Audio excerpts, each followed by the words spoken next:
नमस्कार दोस्तों, mentor fluent YouTube channel पर Hindi audio book summary Krishna के 200 प्लस चौंकाने वाले सत्य पुस्तक के ऑडियो बुक समरी में आपका स्वागत है। एपिसोड 18। क्या कृष्ण के पुत्र सांब वाकई अति उपद्रवी थे? अगर पुराणों की बात को आधार माना जाए तो ऐसा कहा जा सकता है कि सांब का चरित्र बहुत ही उपद्रवी था। पुराणों के वर्णन के अनुसार सांब का शरीर बहुत ही आकर्षक था, परंतु वह कुष्ठ रोग से ग्रसित भी था। उद्दंडता और शैतानी उसका एकमात्र कार्य था। राजघराने के कुलीन राजकुमार के एक भी लक्षण उसमें नहीं पाए जाते थे। यहाँ तक कि वह कृष्ण से मिलने आने वाले ऋषि मुनियों से भी शैतानी करने से बाज नहीं आता था। फिर भी वह अपने बड़े चाचा बलराम का लाडला था, क्योंकि एक लत के दोनों शिकार थे। मदिरा ने इस चाचा भतीजे की जोड़ी को पूरी द्वारका में चर्चित बना रखा था।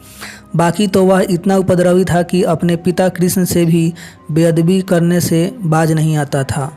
उसकी यह शैतानी द्वारका तक ही सीमित नहीं थी, बल्कि अन्य राजा भी उसके उत्पात से पीड़ित थे। जब दुर्योधन ने अपनी बेटी लक्ष्मणा का स्वयंवर आयोजित किया तो उसने अपने गदा गुरु बलराम को भी निमंत्रण भेजा। जब बलराम ने अपने मुँह बोले भतीजे सांब को स्वयंवर में शामिल होने के लिए भेज दिया, अति सुंदरी लक्ष्मण को देखते ही सांब उसके लिए बेकरार हो गया।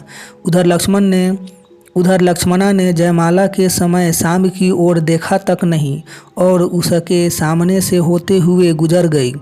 दरअसल लक्ष्मणा को सांब के कुष्ठ रोग से पीड़ित होने के और उसके शैतानी व शराबी होने की बात पता थी, इसलिए उसने उसे कोई तवज्जो नहीं दी। उद्दंड सांब को यह अवहेलना बर्दाश्त नहीं हुई और उसने भरी सभा में उसका अपहरण कर लिया। लेकिन हस्तिनापुर के सैनिकों ने तुरंत ही उस पर काबू पाते हुए उसे कैद कर लिया और इस बात की सूचना जब द्वारका पहुंची तो बड़ी मुश्किल से बलराम की दखल देने के बाद इस नाटक का पट्टाक्षेप हुआ और परिणाम में सांब की शादी लक्ष्मणा से करवा दी गई। हरिवंश पुराण विष्णु पर्व अध्याय 62। कृष्ण ने नरकासुर की कैद से जिन 16,100 स्त्रियों को आज़ाद कराया, उनमें से बहुत सी स्त्रियां द्वारका में कृष्ण की उपपत्नी की हैसियत से रहती थी। सांब का उनमें से कई स्त्रियों से संबंध था और उन स्त्रियों में नंदिनी नाम की स्त्री प्रमुख थी। मत्स्य पुराण अध्याय 70, सांब पुराण अध्याय 3, भविष्य पुराण परिसर्ग पर्व अध्याय 31। प्रभास में विश्वामित्र, कौंडव और नारद के साथ शरारत करने वाले यादवों का सूत्रधार भी यही सांब था। क्या सही में कृष्ण के पहले पुत्र प्रद्युम्न की पहली शादी एक राक्षसी से हुई थी जो उनसे उम्र में काफ़ी बड़ी थी? पुराणों के विवरण के अनुसार कृष्ण के प्रथम पुत्र प्रद्युम्न की पहली शादी एक राक्षस कुल की युवती से हुई थी जो उम्र में उससे काफ़ी बड़ी थी। प्रद्युम्न के जन्म के 7वें दिन सौरगृह से सांवर नाम का एक असुर ने उसका अपहरण कर लिया था और दूर समुद्र के किनारे अपने कबीले में ले जाकर पालने हेतु उसे एक औरत को सौंप दिया था। उस औरत का नाम मायावती था और वह मछली बेचा करती थी।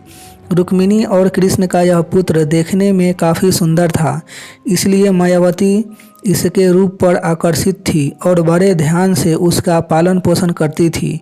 युवा होने पर मायावती ने एक दिन उसे सांबर द्वारा अपहरण किए जाने और कृष्ण का पुत्र होने की बात बता दी। परिणाम स्वरूप प्रद्युम्न ने जल्द ही मौका देखकर सांबर का वध कर दिया और मायावती से विवाह रचाया और तत्पश्चात वह मायावती को लेकर द्वारका आ गया। हरिवंश पुराण विष्णु पर्व अध्याय 104 से 108। क्या कृष्ण ने गाय हड़पने के लिए किसी राजा पर आक्रमण किया था? हरिवंश पुराण में ऐसी एक कहानी दी गई है कि कृष्ण के ज़माने तक भारत का काफ़ी हद तक विकास हो चुका था और संपत्ति के रूप में हीरे मोती जवाहरात आदि का महत्व बढ़ चुका था। परंतु तब भी संपत्ति के रूप में गायों का महत्व कम नहीं हुआ था। उन दिनों एक दूसरे की गायों को हाँक लेना रोजमर्रा की बात थी। वैदिक श्रृंखला के ग्रंथों में सैकड़ों जगहों पर इसके प्रमाण मौजूद हैं। तो यहाँ वर्तमान प्रश्न कृष्ण के पोते अनिरुद्ध और वनासुर की बेटी उषा के विवाह से जुड़ा हुआ है। जब कृष्ण को पता चला कि उनका पोता अनिरुद्ध उषा के प्रेम के चक्कर में वनासुर द्वारा कैद कर लिया गया है, तो उन्होंने अनिरुद्ध के पिता यानी अपने पुत्र प्रद्युम्न के साथ लगभग 100 सैनिकों को लेकर वनासुर की नगरी शोणितपुर, जो वर्तमान में असम का एक जिला है, पर धावा बोल दिया। वहाँ भयंकर युद्ध हुआ और अंततः वनासुर की पराजय हुई और उसके पश्चात अनिरुद्ध और उषा का विवाह भी हो गया। विवाह के बाद कृष्ण ने शोणितपुर का राज्य वनासुर के एक योग्य मंत्री कुष्मांड को सौंप दिया और उसे वहाँ का राजाध्यक्ष बना दिया। विवाह के बाद कई दिनों तक कृष्ण ने अपने बेटे पोते बहू और सैनिकों के साथ वहाँ के मेहमान बनकर उसकी मेहमानबाजी का आनंद लिया। तभी कुष्मांड ने एक दिन कृष्ण को बताया कि वनासुर ने बहुत ही उत्तम नस्ल की हजारों गायें सुरक्षा के लिए वरुण को दे रखी थी, जो बहुत ही मीठा और पौष्टिक दूध देती थी। तब लौटते समय कृष्ण ने वरुण के राज्य पर हमला कर दिया और वरुण के सैनिकों के साथ कई दिनों तक युद्ध होता रहा। अंततः वरुण खुद अपने पुत्रों के साथ मोर्चा संभालने आया, तो उसने सबसे पहले कृष्ण से बात करना उचित समझा कि उनके हमले का वास्तविक उद्देश्य क्या है। उत्तर में कृष्ण ने वनासुर द्वारा दी गई गायों को देने की मांग की, तो वरुण ने कहा कि उसने वनासुर से यह प्रतिज्ञा की थी कि उसकी दी हुई गायों को मरते दम तक किसी को छीनने नहीं देगा। साथ ही उसने यह भी बताया कि अगर आप मतलब कृष्ण निष्पक्ष होकर धर्म की नई स्थापना के लिए वास्तव में प्रयत्नशील हैं, तो मुझे अपनी प्रतिज्ञा का पालन करने में सहयोग कीजिए, और अगर आपको गायों का ही लालच है तो मुझे मारकर ये गायें ले जाइए। आप यह भी ध्यान रखिए कि मैं आपसे ज्येष्ठ हूँ और मैंने कभी भी कोई अनीति का कार्य भी नहीं किया है।